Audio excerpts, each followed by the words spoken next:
If you've been struggling to fall asleep or stay asleep, try listening to a guided meditation tonight on the Sleep Meditation for Women podcast. Meditations are a natural, easy way to quiet your mind and relax your body so you can get the sleep you need.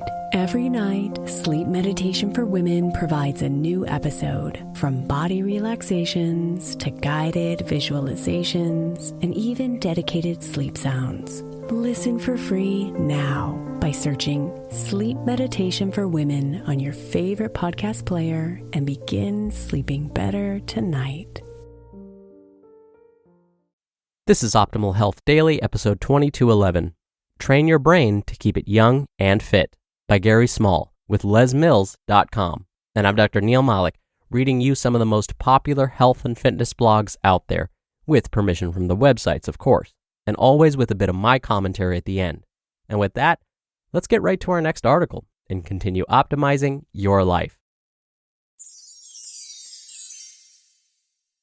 Train Your Brain to Keep It Young and Fit by Gary Small with lesmills.com. We're all going to get older, so what can we do to protect our aging brain?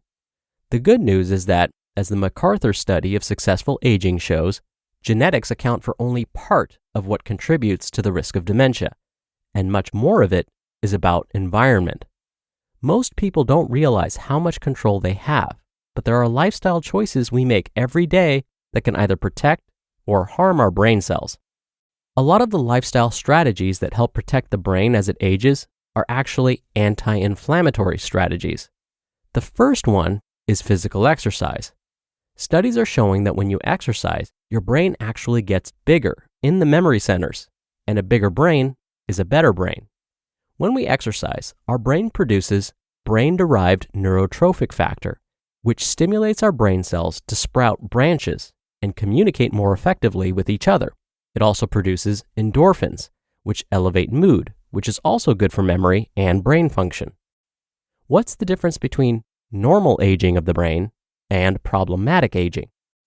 We know that by the time the average person reaches the age of 45, there's going to be an objective decline in their memory performance, but this tends to be relatively stable and doesn't cause problems in functioning.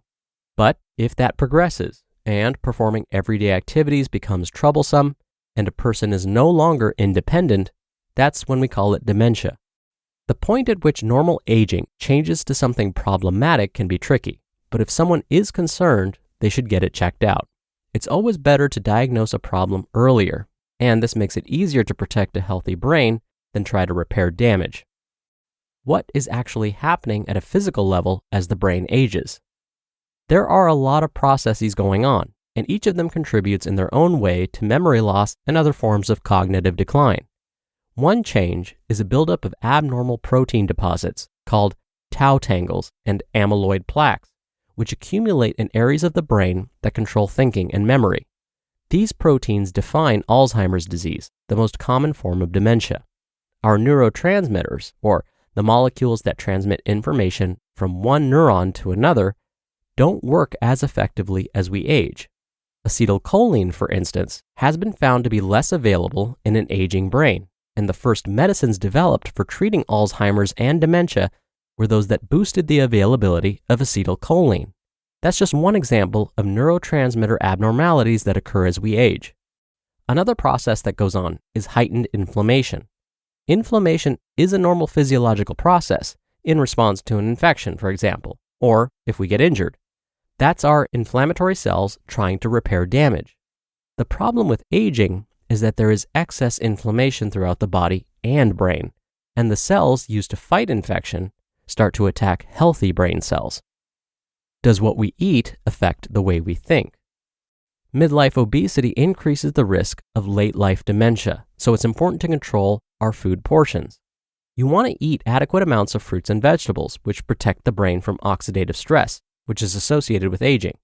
And you want to minimize processed foods and refined sugars, which can increase the risk of diabetes, which doubles the risk of dementia.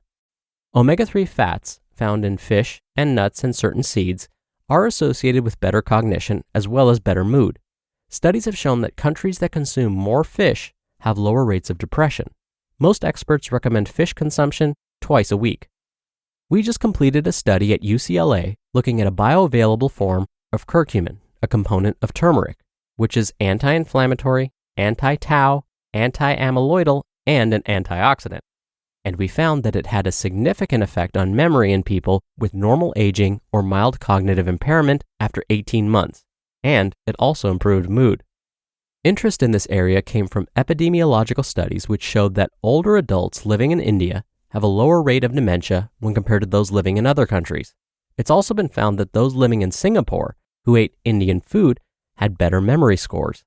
It was a small study, 40 adults between the ages of 50 and 90 years who had mild memory complaints, but we do plan to do a larger trial. Are supplements such as curcumin and omega-3 as good as the food they come from? The research is quite complex and sometimes doesn't answer the question in a clear way. I encourage people to consume these nutrients as part of a healthy diet.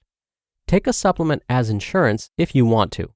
One of the challenges with supplements is that they're not as well regulated as prescription drugs, so the ingredients they contain might not be easily absorbed and you might be wasting your money. You said that a good mood is good for the brain, so presumably a bad mood isn't? We know that chronic stress in animals is associated with smaller memory centers in the brain, and studies have shown that human volunteers injected with cortisol, a stress hormone, have temporary memory impairment.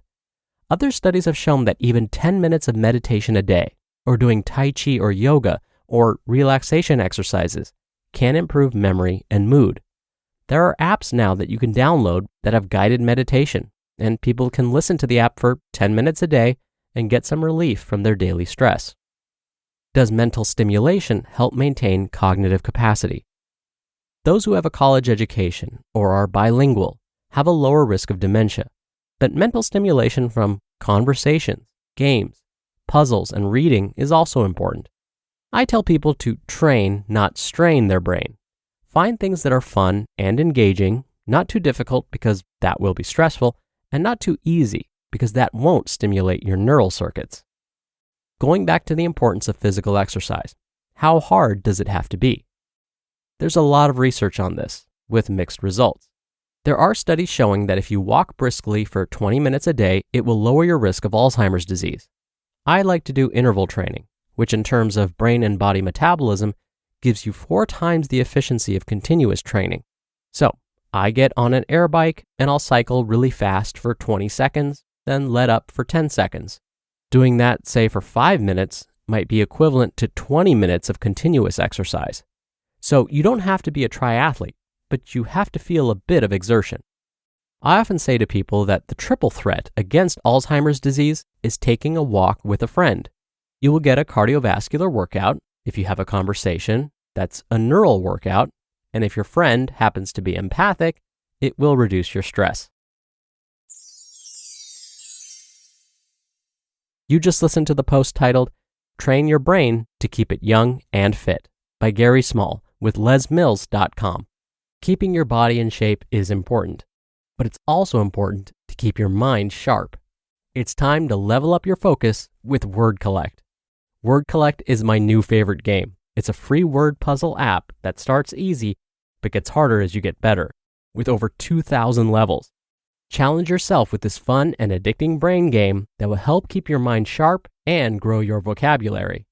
Right now, Word Collect is offering you 2,500 coins and 500 gems when you download and play, and I recommend you take them. Even with all the reading I do here on OHD, I've needed the help a few times on Word Collect. This game is as challenging as it is fun. Stop mindlessly scrolling through social media and keep your mind sharp.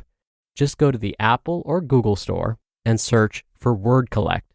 So, if you're like me and want to get fit with your mind and body, download Word Collect for free today. Dr. Neal here for my commentary. I want to go back to the idea of supplementing with turmeric. If you don't often consume this spice as an ingredient in the foods you eat, you can take it as a supplement. If you do take it as a supplement, here's what I would recommend. Oh, and I should say these recommendations are based on studies. First, be sure that you buy a version of turmeric that contains black pepper. It turns out that turmeric is better absorbed when it's combined with black pepper. Next, you could consider taking the supplement with a snack or a full meal, particularly a snack or meal that contains some fat or oil. This will also help with turmeric absorption. There are some studies that show that dairy might help with turmeric absorption. So if that meal contains like yogurt or milk or something similar, that may help.